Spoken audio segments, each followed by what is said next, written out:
नमस्कार, आरती छंद ब्लॉगमध्ये तुमचे मनापासून स्वागत करत आहे। कालच मी टी व्हीवर एक व्हायरल रेसिपी बघितली होती, त्याला रेनबो पुरी म्हणतात। आज मी ती तुमच्यासोबत शेअर करणार आहे।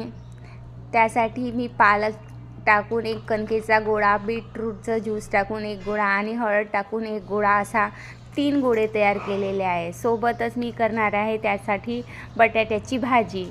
मी सगळी तयारी करून घेतलेली आहे।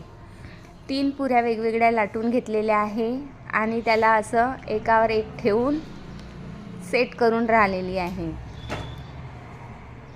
आणि हे थंडीमध्ये मुलांना फार पौष्टिक असतात। ज्यांची मुले पालक बीट वगैरे खात नाही त्यांना हे असं खाऊ घालायसाठी छान अशी ट्रिक आहे।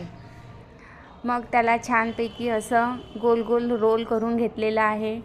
सकाळी सकाळी मी हा सगळा व्हायरल पुरीचा घाट घातलेला आहे, कारण जानूनी मला पुरी पुरी म्हणून मला त्रासून टाकलेलं होतं। बघा असं छानपैकी मग छोटं कट करून त्याला दाबून छोट्या छोट्या पुऱ्या करून घेऊन राहिलेली आहे। आता बघते खरंच माझं जमलं की काय नाही बा म्हणून।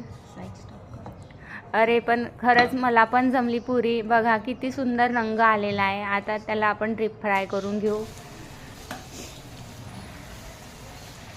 आणि माझी मेहनत मला सफल झाल्यासारखी दिसून राहिलेली आहे, कारण तळल्यानंतरही त्याला असा सुंदर असा रेनबो रंग आलेला आहे।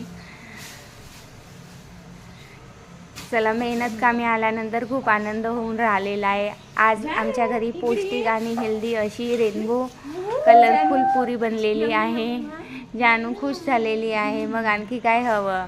चला भेटूया नेक्स्ट ब्लॉगमध्ये। Bye bye.